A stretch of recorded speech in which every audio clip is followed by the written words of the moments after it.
तर नंदकिशोर महाजनांना रक्षा खडसेंमुळे जळगाव विधान परिषदेची उमेदवारी मिळाल्याची चर्चा आहे। जळगाव किंवा उत्तर महाराष्ट्राचा निर्णय गिरीश महाजन घेतात असं रक्षा खडसेंनी म्हटलंय।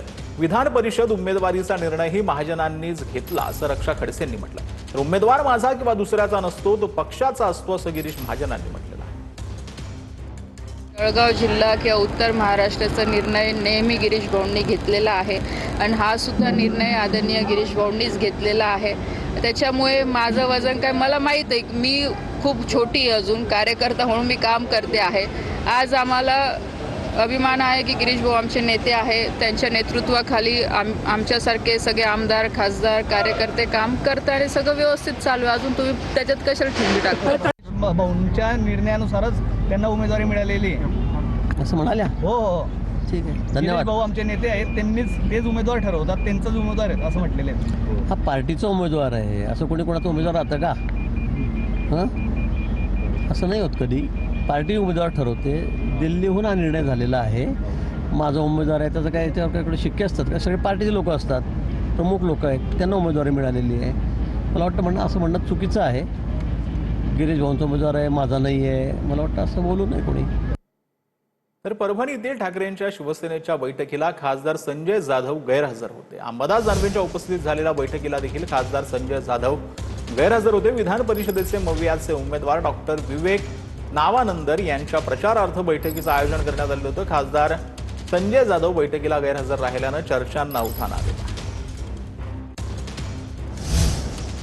तर महायुतीच्या नेत्यांची छत्रपती संभाजीनगरमध्ये महत्त्वाची बैठक पार पडली। स्थानिक स्वराज्य संस्था निवडणुकांच्या पार्श्वभूमीवर बैठक पार पडली। रवींद्र चव्हाण, पंकजा मुंडे, संदीपान भुमरे, खोतकर, सत्तारांची त्यावेळेला उपस्थिती होती।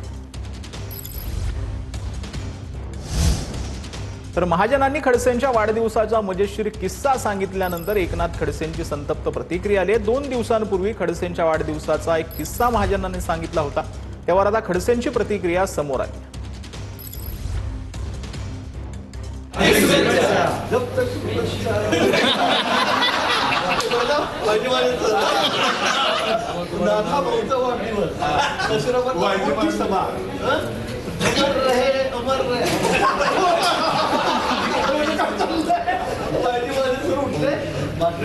मुंडे साहेब येणार, सगळे येणार आणि नका रेकॉर्डिंग करू जब तक सूरज चांद रहेगा।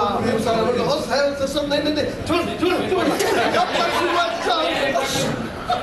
आजपर्यंत जे काही लोक टिंगल करत आहेत किंवा जे काही गंमत करत आहे, हे सारेचे सारे काही वर्षापूर्वी माझ्या कित्येक वर्ष माझ्या दरवाजासमोर कुत्र्यासारखे शेपटे हलवत होते।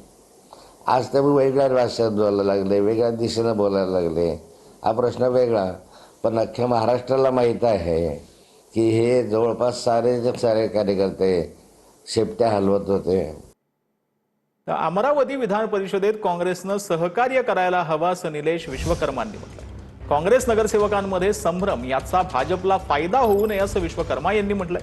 वंचितचे उमेदवार निलेश विश्वकर्मा यांच्याकडून संशय व्यक्त करण्यात येतो। पाठिंब्याबाबत काँग्रेसला प्रस्ताव आहे, याला विचारतो सांगण्यात वेळ जातोय असं विश्वकर्मांनी म्हटलं।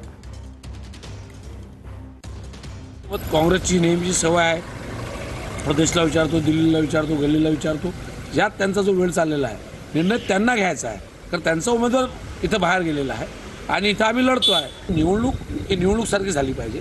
आज त्यांच्या मतांचं कुठंतरी त्यांना जर निर्णय दिला नाही, ते मतं कुठं टाकायचे ते संभ्रम राहतील आणि याचा फायदा कुठंतरी भाजपला होईल असा त्यांचा जो काही अँगल असेल।